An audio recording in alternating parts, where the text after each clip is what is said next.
Oom Tuisie, sal oom weer vir ons open asseblief? Baie dankie. Sy.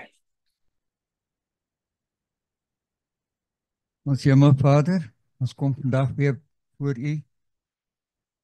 En ons kan net in dankbaarheid kom dat ons so voor U kan kom sonder dat ons dit verdien, Here. U is vir ons 'n groot God. En ons aanvaar dit baie keer net as vanselfsprekend, Here. Dat dinge moet gebeur soos wat dit ons pas. Maar Here, as 'n mens dieper ingaan, sien ons U hand agter alles. U is ons groot God wat ons lei en wat vir ons versorg en agter ons kyk, Here. Daar is min wat ons self doen vir onsself.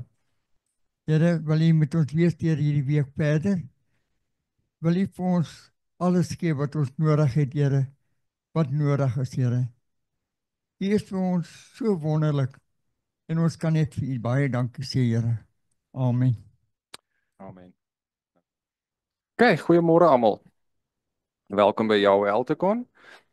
Ek hoop almal het 'n lekker naweek gehad en lekker die Pessach gevier, kersies aangesteek. Vandag gaan ons actually 'n bietjie praat oor die first fruits, die derde fees van Yahweh se feeste. As ons oorgaan hierso na die inleiding toe. OK. Wat is eerstelinge? In die Bybel verwys eerstelinge na die eerste gedeelte van die oes wat aan Elohim gegee is as 'n offer. So dit is die eerste gedeelte van die koring wat basies besig is om uit te kom. Basies was gegee as 'n offer gewees. Dit was 'n manier om vir die mense van Israel om dankbaarheid en vertroue te toon. Hulle het die beste en die eerste van hul oeste gegee met die vertroue dat Elohim die res sou voorsien.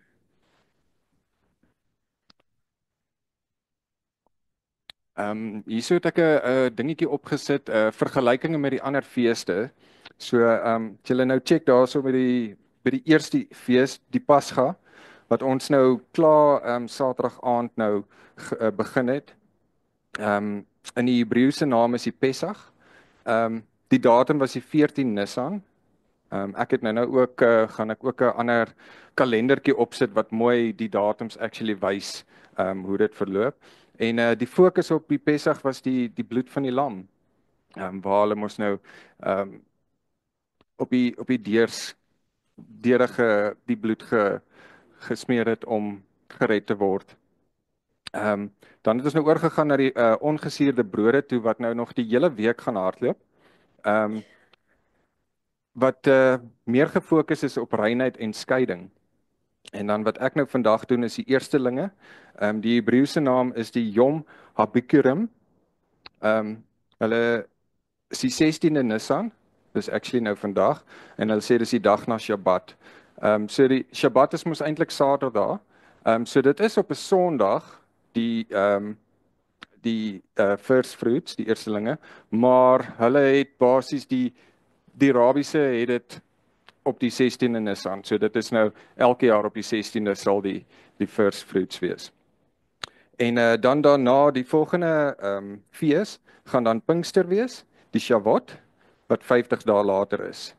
Dis die oes en gee van die wet. Nou waarso gaan ons in die skrifte sien die Bybel instruksies wat hulle vir ons gee om hierdie first fruits te hou. Nou ons sien dit in Levitikus 23 vers 9 tot 14, maar ek het net so 'n stukkie van dit, so dit is nou nie die hele vers almal nie, maar julle kan gerus ook daardeur gaan en daai 5 verse gaan lees. En Jahwe het vir Moses gesê: "Praat met die Israeliete en sê vir hulle: as julle in die land ingaan wat ek vir julle gaan gee, en julle die oes daarvan insamel, bring dan vir die priester 'n gerf van die eerste graan wat julle oes. Hy moet die gerf voor die aangesig van Jahwe beweeg, sodat dit vir julle aangeneem sal word." So daar staan dit presies in die skrif van Levitikus, dat jy die first fruits Dan as ons kyk na die bykomende verwysings wat ook te doen het met die first fruits, kan ons dit sien in Exodus 23 vers 16 en 19. Eerstelinge van die land moet na Elohim se huis gebring word. So dit is waar hulle nou basies die gars nou afgesny het en na die tempel toe gevat. So ek dink daai is die verwysing om na Elohim se huis te bring, na die tempel toe te vat. En dan Deuteronomium 26 vers 1 tot 11. Dit is ook 11 verse, maar ek het net 'n klein stukkie daarso. Dit is instruksies vir die offer van die eerstelinge en die aankondiging van Elohim se verlossing uit Egipte. Ek gaan nou 'n bietjie meer in diepte gaan met dit. Hulle noem dit basies maar die omer wat jy vir 49 dae gaan tel. Maar ja, dit is ook maar net om te sê dat Elohim het die Israeliete verlos uit Egipte uit die slawerny uit. En dan as ons gaan kyk by Numeri 28 vers 26 tot 31, dis ook 5 verse, maar ek het net 'n stukkie daarso. Die bykomende offer op die dag van eerstelinge. So basies op die first fruits is daar offeringe wat gegee is. Ek gaan ook nou 'n bietjie meer in diepte gaan van wat het gebeur op daai spesifieke dag.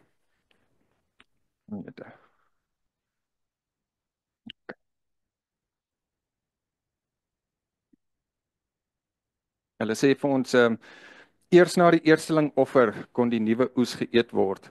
So voordat hulle kon niks van die oes geëet het nie, want hulle moes eers die offering gemaak het aan Jahweh. Die offer was 'n simbool van danksegging, afhanklikheid en toewyding. Dit was nie 'n pelgrimfees nie, maar dit is onderhou in die konteks van Pasga wat 'n pelgrimstogfees was. So dit word nie spesifiek as 'n fees nie, maar omdat dit deel is van die Pasga en ongesuurde brode word dit gesien as 'n pelgrimsfees.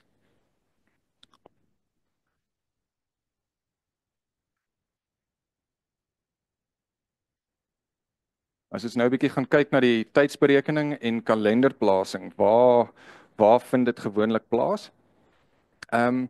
Dit vind plaas tydens die fees van ongesuurde brode na Pasga.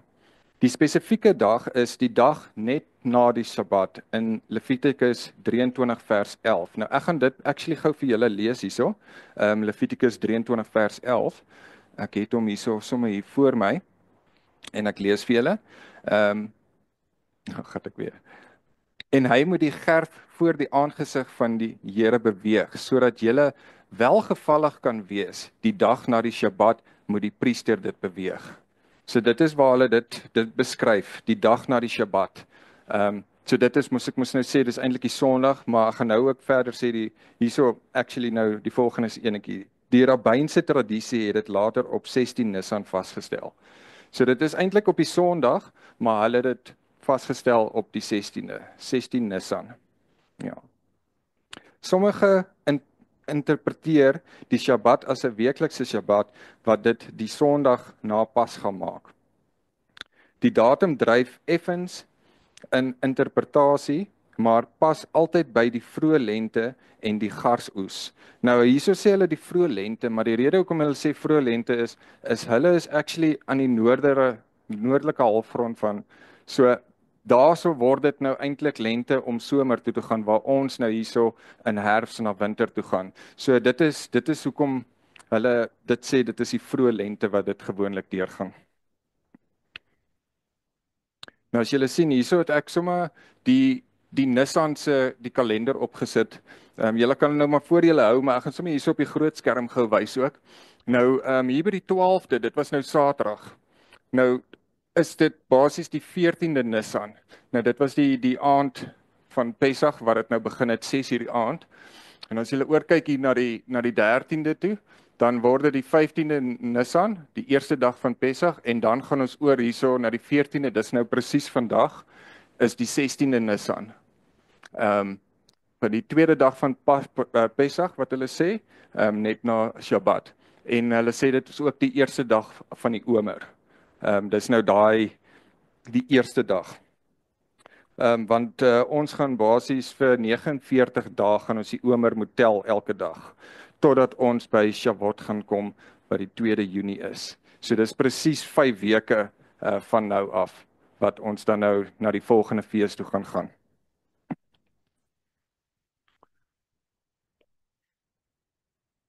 As ons kyk na die landbou konteks,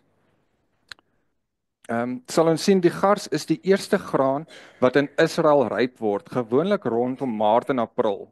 Nou dis dit wat ons nou gesê het, dit is meer in die noordelike halfrond waar dit nou lente word. Dit was 'n plattelandse agrariese viering, 'n landbouviering, omdat dit meer te doen het met die landbou en die graan. Boere sal rietbande om die eerste graskoppe bind om ryp te word soos hulle dit in die veld ryp word. So hy het dit basies vasgemaak dat daai eerste gedeelte, die kop, basies eerste kan ryp word. Dit is later gesny en by die tempel aangebied. Nou die ander aanbod sluit in wat nou saam met die gerf bygesit is die gerf, die omer, die gars was so ongeveer 2.2 liter. So dis maar dieselfde 2.2 kilogram se gars wat hulle nou by die tempel gevat het. En saam met dit het hulle fyn meel gevat, olyfolie en wyn as deel van die gepaarde graan en drankoffers. In die ouer dae het hulle nog 'n brandoffer ook gedoen met 'n jaar oue lam wat sonder gebrek was. Maar vandag se tyd doen hulle dit nie meer nie, want Yeshua het reeds vir ons sondes aan die kruis gesterwe. So daar is nie dit is die laaste offer wat eintlik vir ons gedoen is. So ons hoef nie meer 'n brandoffer te doen nie. As ons gaan kyk na die tempelrituele, die antieke praktyk wat hulle in die verlede gedoen het. Die oes van die gerf.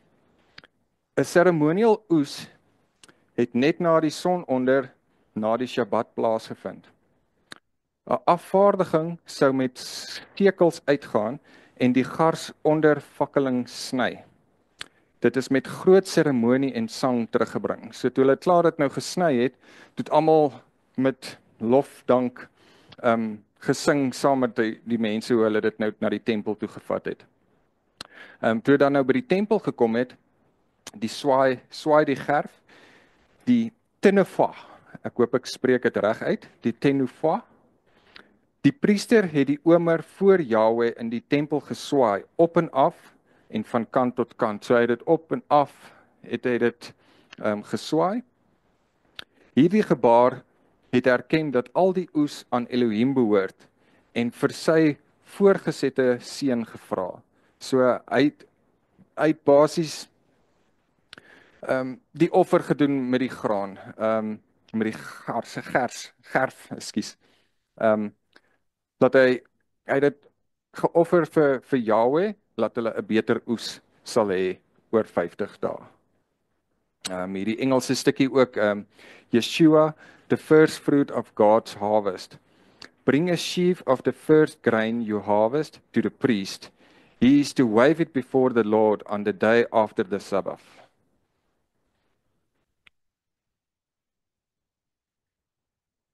Nou, as ons kyk na die brandoffers ook, wat was die simboliek van die brandoffers wat hulle dit gedoen het? 'n Lam is geoffer wat op versoening en toewyding dui.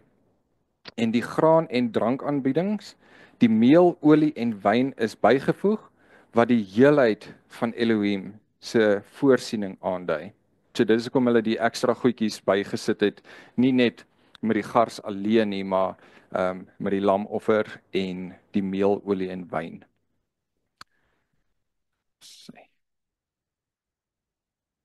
As ons gaan kyk na die simboliek en die teologiese betekenis van die eerstelinge. Ons kyk na dankseggings. Dankbaarheid word uitgespreek vir die land en die oes. So ons is eintlik baie dankbaar vir die koring en die graan wat basies nou gaan groei, want ons maak nou basies die offer vir die land. So ons spreek eintlik dankbaarheid. Alles wat die Israeliete gehaat het, het van Elohim afgekom. As ons kyk na die toewyding, die eerste porsie wat aangebied is, het die hele oes geheilig. Hierdie beginsel word deur die hele skrif gesien in Romeine 11 vers 16. As die eersteling heilig is die deeg ook heilig. So dis hoekom hulle het basies die land geheilig, laat 'n mens lekker koring sal kry daai tyd. Die afhanklikheid van Elohim om die eerste te offer voor die res geoes is, was 'n daad van geloof. So hulle het eers voordat hulle self kon geëet het hulle dit geoffer aan Yahweh, want hulle het geglo en hulle geloof was so goed dat die res van die van die oes sal reg wees en die verlossing en bevryding gebonde aan die uittog, die land en Elohim se verbondsbelofte. So hulle sien dit ook nog as toe die Israeliete uit slawerny uitgevat was.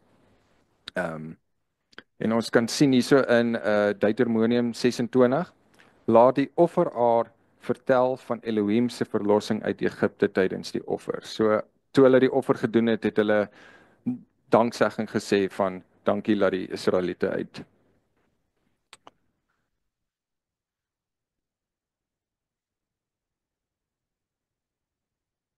As ons gaan kyk na die Christelike en profetiese vervulling, dan sien ons dit as Yeshua as die eersteling. In 1 Korintiërs 15 vers 20 tot 23, julle kan dit gerus die volle skrif gaan lees, maar ek het weer eens net 'n stukkie gevat. Maar Christus is waarlik uit die dode opgewerk, die eersteling van wat ontslaap het. Dan as hy kom, die wat aan hom behoort. So dit sê actually vir my wat vir my dieselfde beteken as die eersteling oes.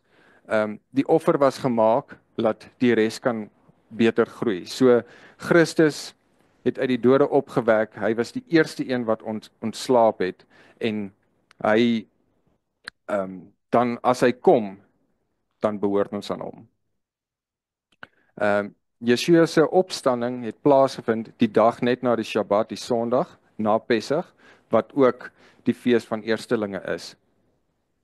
Net soos die eerstelinge van Gars 'n belofte van die volle oes was, is Yeshua se opstanding 'n waarborg van die opstanding van alle gelowiges. So dis daai vergelyking met die twee. As ons gaan kyk bietjie verder nou na die Heilige Gees en Pinkster, dan sal ons sien 50 dae na die eersteling kom Pinkster, die Shavuot, die koringoes en die uitstorting van die Heilige Gees. Nou, hulle sê hierso in Handeling 2, ek het hom ook gou vinnig hierso, ek gaan net vir jou so 'n stukkie gou vinnig lees van Handelinge 2, waar hulle praat van die Heilige Gees se uitstorting. Ek gaan hierso ingaan. Dis sommer van vers 1 af, die uitstorting van die Heilige Gees. Toe die dag van die Pinksterfees aanbreek, was hulle almal op een plek bymekaar. Skielik was daar 'n geluid uit die hemel soos van 'n geweldige stormwind en dit het die hele vertrek gevul wat hulle gesit het. Hulle het iets soos vuur gesien wat in tonge verdeel op elkeen van hulle gekom het. Almal is met die Heilige Gees vervul en hulle het in ander tale begin praat soos die Heilige Gees dit aan hulle gegee het om onder sy leiding te doen. So ek gaan net tot daarso lees soos vers 1 tot 4 van Handelinge 2. So actually dit dui op die heilige oes van siele, as 'n mens dan so daaraan dink. As ons na die volgende bladsytjie toe gaan, dan gaan ons 'n bietjie kyk na die Joodse tradisie en die rabbynse insigte. Alhoewel dit nie vandag so prominent buite landbou gemeenskappe gevier word nie, het die beginsels van Bikurim, die eerstelinge, voortgeduur tot in die tweede tempel Judaïsme. In latere tydperke het eerstelinge nie net gars ingesluit nie, maar 7 spesies ook. Dit sal ons sien daarso in Deuteronomium 8 vers 8. Ek het hom ook sommer gou hierso oop hier voor my. Dan gaan ek vir julle gou ook net dit het. 'n land van koring en gars en wingerdstokke en vyebome en granate, 'n land van olieryke olyfbome en heuning. So hulle het dit ook nou basies bygesit by die first fruits. So wat hulle basies nou deesdae doen is die eerstelinge in mandjies gedra, soms met druiwe aangeheg en hulle in 'n vreugdevolle optog na die tempel aangebied. So dit is ou dae het hulle net die graan gevat en hulle die meel, olyfolie en die wyn, maar vandag sit hulle dit nou in 'n mandjie met daai 7 spesifieke koring, gars, druiwe, vye, granate, olywe en darels. Sit hulle nou in 'n mandjie en vat nou na die tempel toe. Hallo.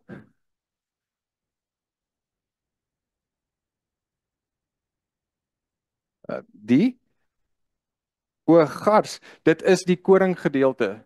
Yes, die gerf. Hulle noem dit ook gerf. Nou dit is nou die ryp gedeelte van die koring.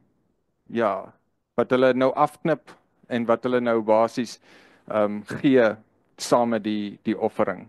Ja. So dis voordat die koring ryp word, dan knip hulle dit af. Ja, nou daai stukkie wat hulle afneem is basies die gars. Hulle noem dit gars, ja. Gars of gerf is ook die ander naam vir dit. En dan het ek vinnig net hier so 'n opsommingkie ook. Dis is eintlik redelik baie kort want so met die opsomming, as ons weer gaan terugkyk, die Hebreëse naam is die Hom Habikurim, die tydsberekening, die dag na Shabbat tydens Pasga, die vroeë lente, die landbou, die gars, die eerste oes wat ryp word, daar sy menini gars, die eerste oes wat ryp word, dit word die gars genoem. Die aanbieding, die gerfgars, lam, meel, olie en wyn. Die geestelike betekenis is om dankbaarheid, heiligmaking, afhanklikheid en hoop te gee. Die Nuwe Testament se vervulling is Jesus se opstanding, die eersteling van die dooies. So dis die vergelyking van die Ou Testament en die Nuwe Testament. En die profetiese rol, die belofte van die komende opstanding en finale oes.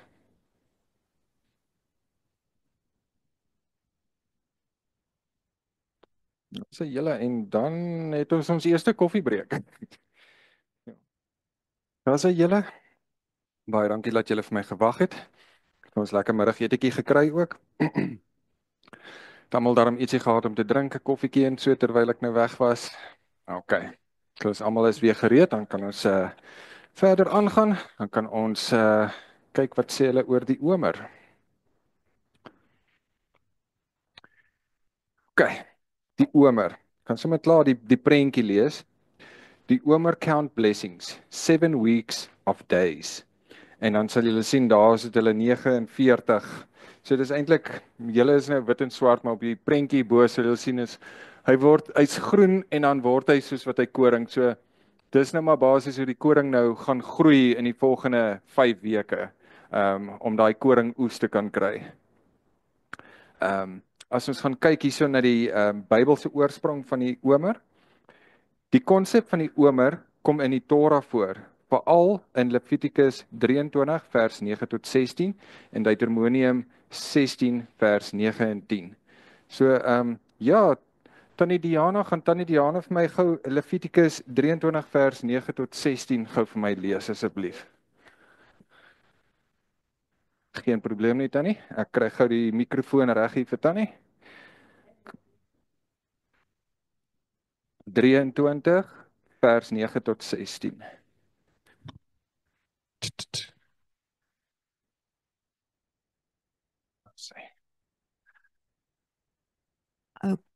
Okay, dis Levitikus 23 vanaf vers 9 tot 16. En die Here het met Moses gespreek en gesê: "Spreek met die kinders van Israel en sê aan hulle: As julle in die land kom wat ek julle gee en sy opbrengsoes, moet julle die eersteling gerf van julle oes na die priester bring. En hy moet die gerf voor die aangesig van die Here beweeg, sodat julle welgevallig kan wees. Die dag na die Shabbat moet die priester dit beweeg.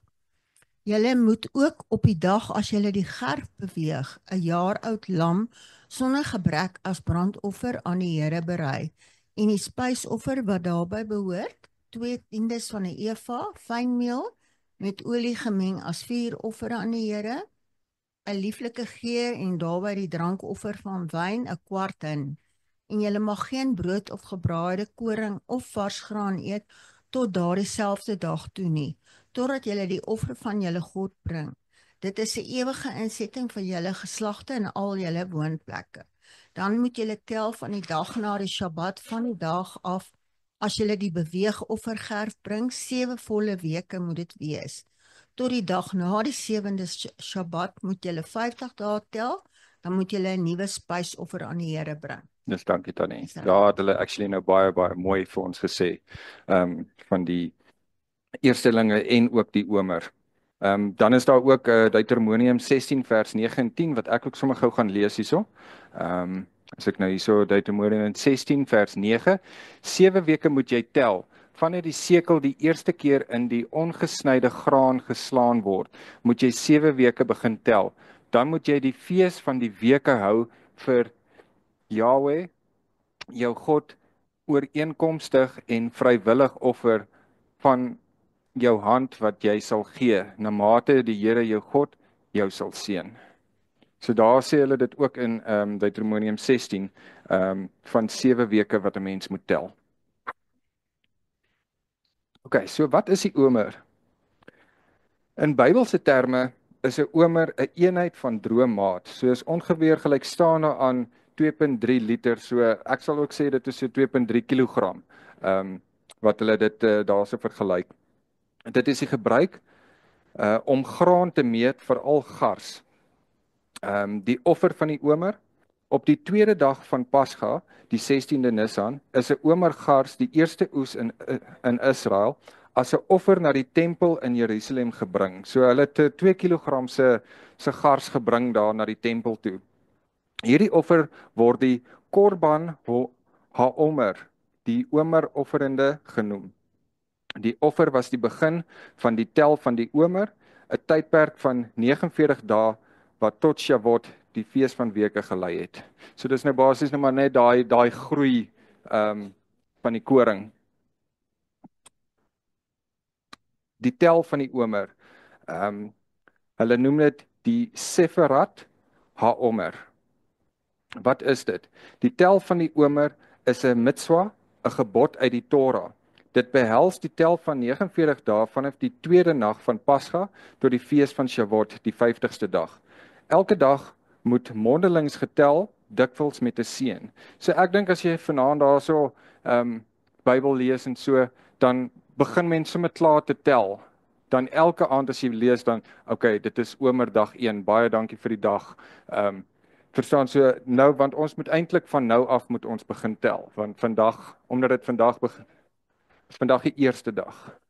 Vandag is die, yes, so ons is nou op die eerste dag van omer, so elke aand, dan tel jy, môre aand, dankie vir dag 2, so gaan jy, en dan tel jy 49 dae, want dan gaan jy begin boodskappe sien, we are at day 30 of the omer count, verstaan, dan weet ons, okay, ons is nou al 'n maand wat ons almal nou al tel, laat ons weet om by dag 49 te kan kom, vir die fees van weke. Ek dink dit is hoe hulle dit basies geonderhou het, om te weet, okay, 5 weke, dan weet ons die oes is reg, laat ons dit kan. So, ons sien dit ook in Levitikus 23 vers 15 en 16, dan die Diana het nou mooi vir my gelees daar, ek gaan nou net weer die laaste stukkie gou bysit. Julle moet vir julle tel van die dag na die Sabbat af, van die dag af dat julle die omer van die beweegoffer gebring het. 7 volle weke moet dit wees, tot die dag na die 7de week moet julle 50 dae tel. So ja.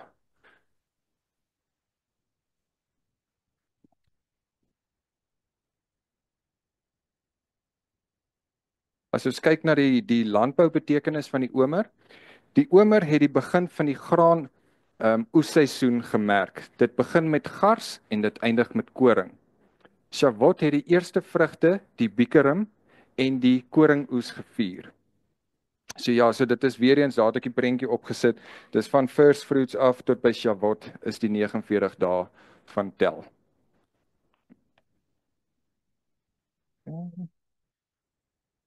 As ons kyk na die omer in ander Bybelse verwysings, ons kan sien in Eksodus 16 vers 36, beskryf die omer as 'n maatstaaf wat gebruik word om manna in die woestyn te versamel. En die vers 36 is, nou is 'n omer die 10de van 'n effa. So as mens nou so daaraan dink, 'n omer is 2.2 kg, so 'n effa gaan sê 22 kg wees. So want hulle sê 'n omer is basies 'n 10de van 'n effa, yes. Ek sal sê dit is 22 kg, ja, ek dink dis hoe hulle dit gemeet het daai tyd. Manna versameling, elke persoon moes elke dag 1 omer per persoon bymekaar maak. So yes, hulle moes 2.2 kg bymekaar maak elke dag. Ja, dit is eintlik baie as jy so daaraan dink. Die tydperk van nadenke en groei, die 49 dae word gesien as 'n tyd van geestelike verfyning om jouself voor te berei om die Torah op Shavuot te ontvang. So ja, ek sien hierdie gedeelte, sien ek as, ons kyk weer terug na die storie van Moses. Hy was op die berg van Sinai en om die 10 gebooie te kry. En hy was vir hulle, as ek dit reg het gesê, 4 weke, 5 weke, was hy nie daar gewees nie. En toe, ja, yes. So ek sal sien, dis soortgelyk die vergelyking met dit. Hy was vir 49 dae weg gewees en toe het hy teruggekom met die wet, met die Torah. So ja, want dit is omtrent dieselfde tydperk. So ek dink dis daai waar ons moet deurgaan en na onsself kyk en aan die Here voorberei raak vir die Torah wat op Shavuot gaan kom, waar ons gaan praat van die 10 gebooie. Kom ons kyk hoe hulle die omer in die tempel gebruik. Die omeroffer was garsmeel, gesif en voorberei met olie en wierook. Voor die altaar gewaai deur die priester, soos daai wat ek nou gesê het, op en af en links en regs. Geen nuwe graan kon geëet word totdat hierdie offer gebring is nie.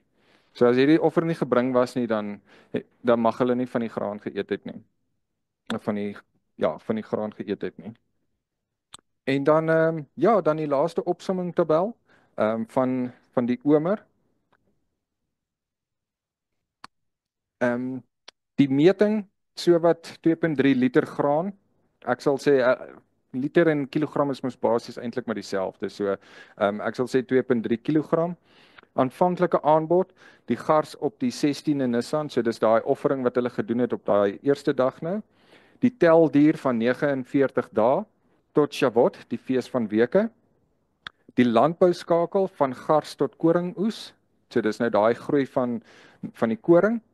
Die geestelike aspek, tyd vir selfrefleksie en voorbereiding om die Torah te ontvang. So ek dink daai selfrefleksie, dit is wat ons moet doen in die volgende 49 dae, voordat ons nou die Torah gaan ontvang met Shavuot, is selfreflect en te dink aan, wat het ek goed gedoen in my lewe, wat het ek sleg gedoen in lewe, hoe gaan ek die slegte uitkry vir hierdie volgende 49 dae. So elke aand, wanneer jy in die Bybel lees en jy bid, dan gaan ons op dag 1, baie dankie vir die dag, vergewe my sondes wat ek gedoen het, daai tyd, wees meer spesifiek en wees voorberei, want ons gaan nou dan basies die Torah kry op Shavuot. Dan het ek nog hier so 'n stukkie wat deel was van Tannie Diana se dingetjie wat sy Vrydag gedoen het, wat ek sommer gou hier bygesit het hier. So. Okay. Die eerstelingsgers, die first fruit, is een van my koninkryksbeginsels. Ek het die eerstelingsgerf van my Vader se koninkryk geword, want ek het myself gegee. Ek het vir die sondes van die hele wêreld gesterf en daar was opstanding tot die lewe. Ek het die eerstelingsgerf geword sodat die oes geseënd kan wees in my. Toe ek Moses opdrag gegee het om die verbondsvolk te beveel om die eerstelingsgerf van die oes aan my te bring, was dit 'n beginsel wat ek verwag het gehoorsaam sou word omdat hulle dan verklaar dat die oes aan my behoort. Dit is dankbetuiging en hulle eer vir my vir die oes. En hulle eer my vir die oes.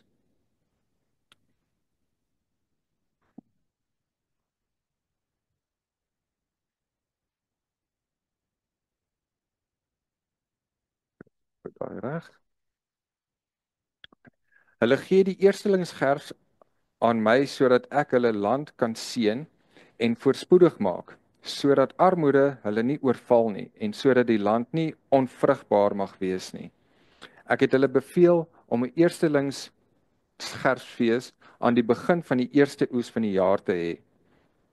Ek het hierdie fees vervul toe ek uit die dood opgewek is en opgestaan het. En as gevolg van die eerstelingsgers van die oes is julle almal geseënd in my, omdat ek myself gegee het sodat julle voorspoedig kan wees. Die eerstelingsgerf is die beste van die oes en ek wou hê dat hulle die beste van die oes vir my moes gee, want ek het my beste gawe aan die kruis gegee.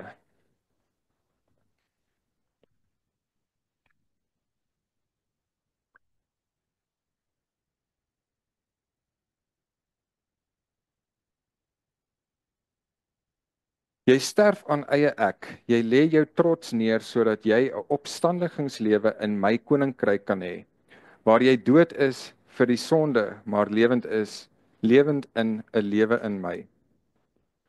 Dood vir die dinge van die vlees, maar lewend in die gees. 'n Saad moet eers sterf sodat daar 'n oes kan wees. Vandag wil ek hê dat jy die vervulling van die fees van die eerstelingsgerf in die gees moet vier. Om dit te huldig in die gees beteken dat jy die eerstelingsgerf van jou lewe aan my gee. Ek is as eerstelingsgerf gegee sodat jy kan deel wees van die oes, maar nou moet jy in my koninkryk groei.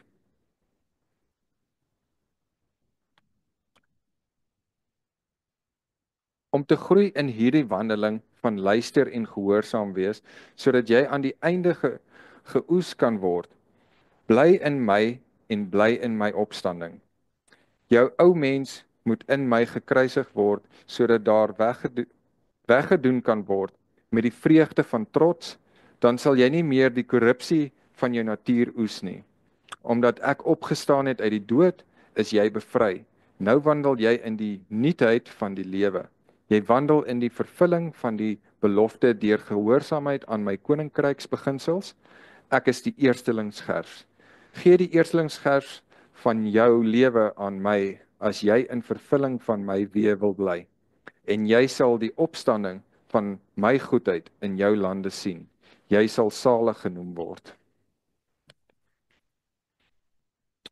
En dan kom ek nou by my afsluiting. Net so 'n opsommingkie van alles wat ons nou deurgegaan het.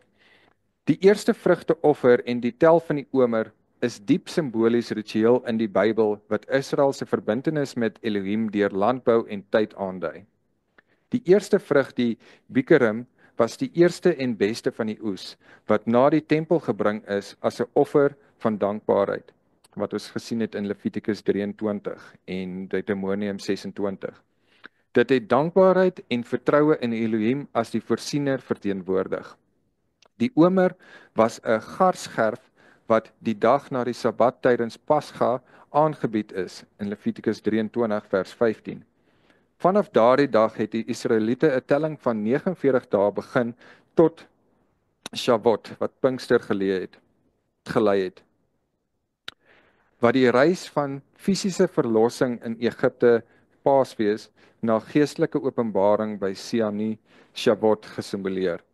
Saam verbind hierdie praktyke die land, die volk en Elohim wat Israel daarin herinner om dankie te sê, getrou te bly en elke dag doelgerig te tel. 100%. Ja, sê. Nou baie dankie julle. So ek gaan gou vir ons kyk en vir ons reël daarso. Gaan oom Tuisie, sal oom vir ons asseblief seëning gee vir die kos? Net vir ons weer bid vir die kos asseblief. Baie dankie.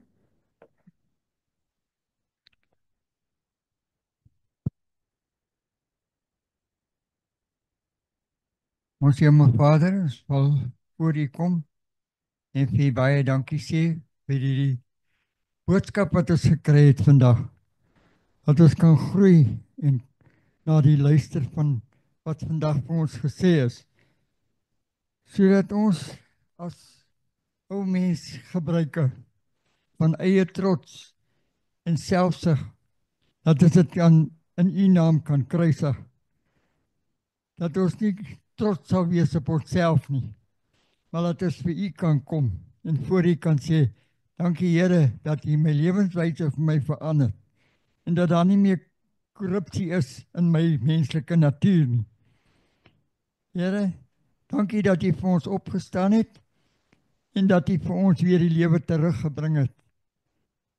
Dankie Heer vir hierdie wonderlike boodskap wat ons vandag gekry het. En ons dankie ook vir die voedsel wat u vir ons voorsien het.